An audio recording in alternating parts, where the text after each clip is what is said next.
Okay. So, you said setup-wise was good. Okay, nothing really to worry about there in terms of how you stand the golf ball. The main thing we want to try and focus on now is two things in the backswing. Okay, number one, what you did have was for the first move now, sort of with your forearms and your wrist, it's like a hinge and a rotation. Yeah. That's going to open the golf club. So the club face now aim at the moment to target.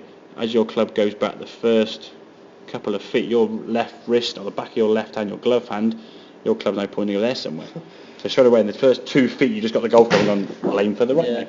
So it's a move we want to try to eliminate. Like I said, the sort of sensation be for you to sort of take the golf club back in the takeaway, keeping the club face looking at the ball for longer. That will eliminate that sort of an over rotation with the foot. And that movement there just causes the club to come back to the right. And because you've had that, and the ball then doing that in the air, you then try to stop the golf ball as far left as you can. And in this act of doing that, you will either hit pull shots, and sometimes you do square the club face up sufficiently enough and you end up hitting it straight left. As you said, some of your bad shots do go left. Or with the face being open to the right, it will slice it to the right. Okay. The other issue we said about being your lower half losing a lot of stability. Now this is where you sort of made the swing before. Big long over the top swing there. Now knees kicked in a lot there. Big hip turn, big shoulder turn. Not really in a position that's going to create a lot of consistency. Yes, you might smash it a hell of a long way, but the purpose really in golf is to get the ball in play a long way, not hit it as far as you possibly can, and then hit 1 in 6 good, and then 5 in 6 going to be in the trees or lost balls or blocked, because to you that's no benefit at all. Okay. So this on the right hand side felt like there was no lower half movement at all. Okay, you're at the top of the backswing now where you get to, that's the change. So your club now is here. Your left knee has certainly moved a lot less, and that's moved a lot less in your shoulder, but it's probably not as much less as you thought it was. Maybe you may have thought there's no lower half movement at all. You can certainly see as you're going back that now your lower half is still working, as it will do. Okay, but your lower half now for me is a lot. That would be sort of perfect there. Okay. That's sort of the change. But you go again. I would never expect I'd never expect you to go to that straight away when you've been down there. Somewhere in between the two would be expected, which is fine, and that's where you are there now today, which is great.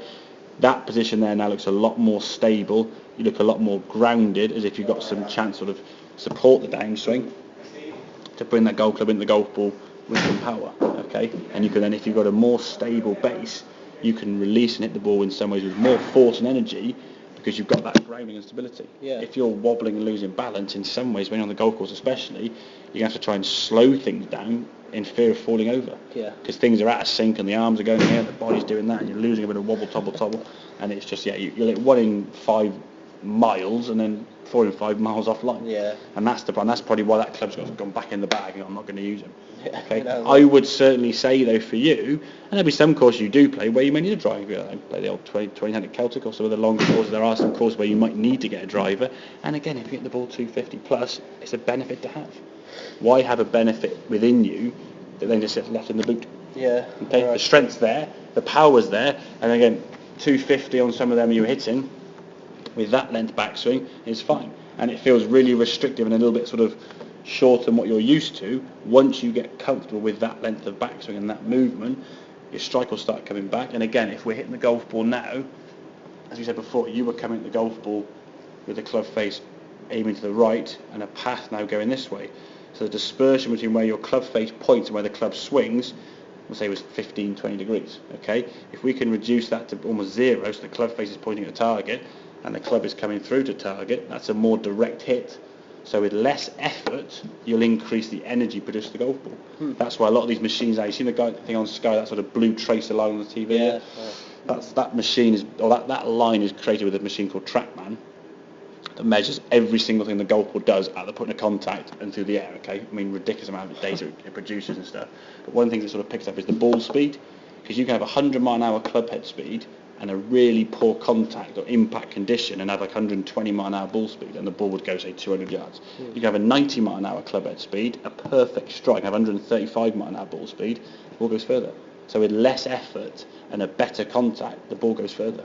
So by having less effort to try and hit it hard and maybe lose balance and lose control, you can swing within yourself. The power's definitely there. You're not going to be a short hitter, are you? Okay, and you can still knock out that 250, 260, 270 plus. And knowing if you've got that within you, if you want to just sort of knock one a little bit further maybe one day, you can maybe just sort of wind up a little bit more if you wanted to. If the fairway's perhaps a bit wide on a par 5 and the luck day, I can get a bit of a smack. It's a 50-yard wide fair. I'll give it a launch and see if I can get down there to get on in 2. So you've got that within yourself to try and do that. But for the majority of your drives, you're hitting it within yourself. 260, 250, 270. That sort of distance is going to be absolutely fine. But keep it in the fairway. If you can hit above 50% in the fairway, that would be great, wouldn't it? Yeah. And you know yourself, and it's the same for you as well, Mark. If you went down a golf course and you walked 200 yards on any fairway, obviously not par 3s, plunked the ball in the middle of the fairway and just played golf on every hole, you would beat your handicap hands down.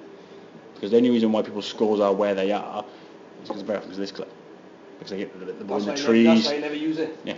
It's so low, I guess, isn't it? Yeah. Exactly. If I use that, I'd get it off the floor. You should have a go. Yeah, give it away if you want to. Does that make sense, though, yeah? Yeah. Good. Yeah. Nice. It does